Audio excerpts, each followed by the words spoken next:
Buying direct from the manufacturer sounds simple, but it sets you up to lose money, to lose leverage, and lose every layer of protection you thought you ever had. If you think the manufacturer is your friend, stay with me because this will change how you shop forever. And throughout this whole video, you've got to remember I am on your side. My whole channel exists to help you make smart buying decisions, not decisions based on internet fairy tales or random opinions from people who have never stepped foot in a dealership. If you want more videos that put you in control of the deal, hit subscribe, stay to the end because it tells the algorithm you want real car buying advice, not noise. People love the idea of buying direct. They picture ordering a car like ordering a pizza. No dealers, no salespeople, no conversations, no pressure.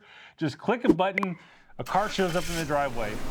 Listen, I understand the appeal. It sounds peaceful. The problem is, this is an extremely big purchase of your life. The automotive world does not work like that. The entire system is built around one thing, and it's not your convenience. It's corporate profit. When the manufacturer runs the sale, they control every part of the process, and guess what? You lose the advantage you thought you had. I'm gonna break this down in a few sections. So the very first section is the cost myth. So I'm gonna be very clear on this, and I wanna clear it up. It's the biggest myth. First, buying direct does not save you money. Dealers do not invent the price. They get pricing from the factory. They get the invoice, they get the holdback, they get the rebates, they get the volume bonuses. These programs are what let a dealer go under invoice and still survive. This is why dealers, because of the factory, have to come up with bullshit add-ons. Plain and simple. So the only reason they have add-ons is because the factory is cutting the profit from them. So here's the part nobody online seems to understand. How do you think dealers sell below invoices? There's factory programs that do not exist in a direct consumer world. If the manufacturer controls everything, they keep every bonus dollar, every incentive dollar, every holdback dollar. You never see those savings. A corporation will not sit around saying, let's pass this savings to the customers out of the kindness of our heart.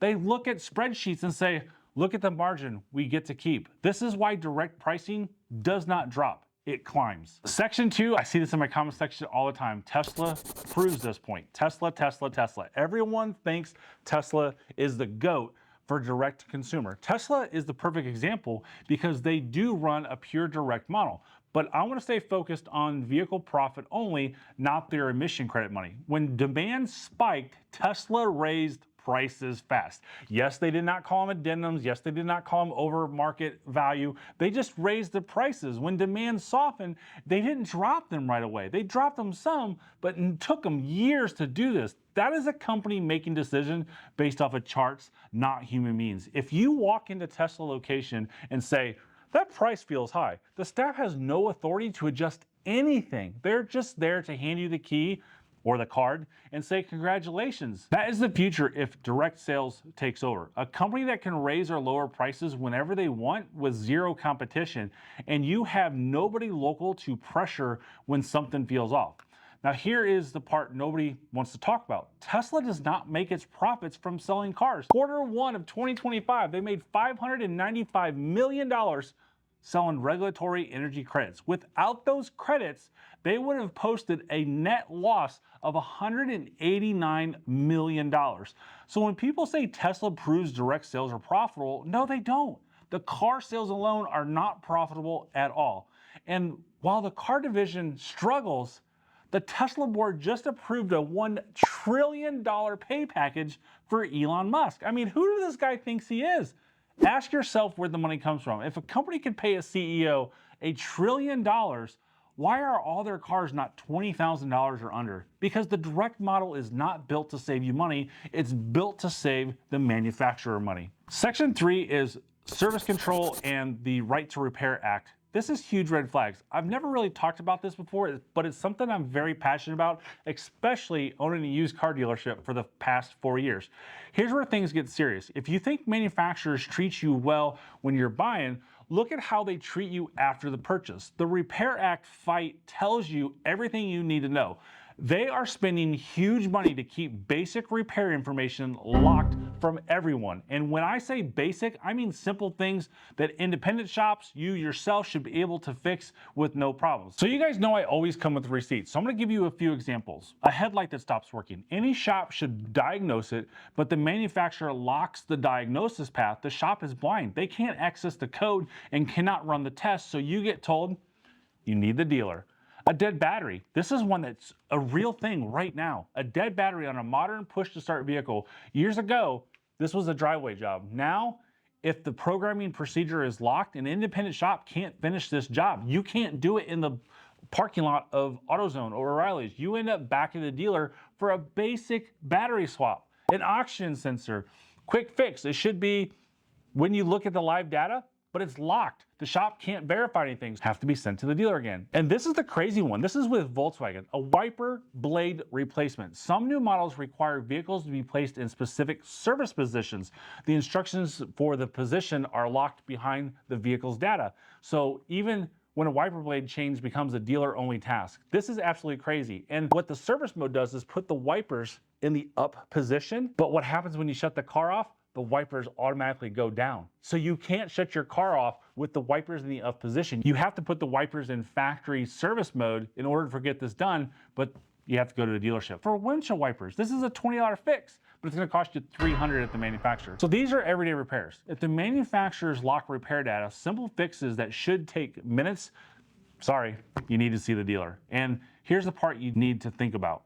If they go this far to control service work, imagine how they'll treat you when they also control the sale. A company that fights this hard to control simple repairs will not play nice when they have full control of the pricing, the financing, and availability. Do you seriously think the factory is gonna say, oh yeah, you can go get your own financing from your credit union?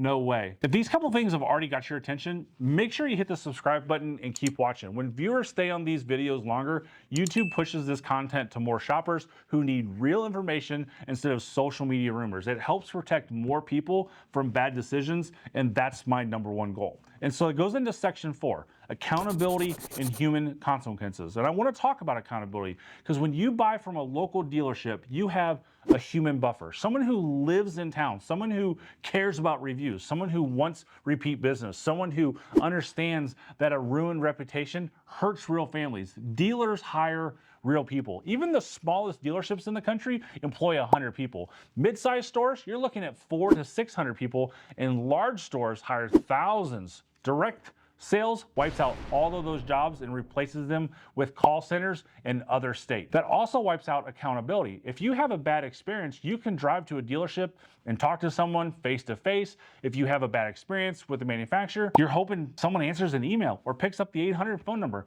A local store wants to make things right because their name is on the sign. A manufacturer looks at reports and spreadsheets and moves on. Section 5 is what I want to call the fairy tale. So when someone online says buy direct is better because dealers are greedy, ask yourself, who has deeper pockets? A local store that depends on the community or a multi-billion-dollar corporation that will never feel pressure from your review? Direct sales are sold like a fairy tale. The truth is, it puts you in the worst position possible. You lose negotiation power, you lose leverage, you lose service options, you lose accountability, and the manufacturer gains complete control. And listen, I'm not here to scare you. I'm here to protect you. My channel exists to give you information you need to make smart, confident, informed buying decisions.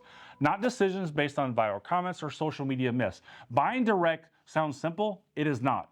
It takes away every advantage you have as a shopper. So when a corporation controls the sales, the service, the price, and the process, that means they control you too. And that is exactly why dealerships beat factory direct sales every single time.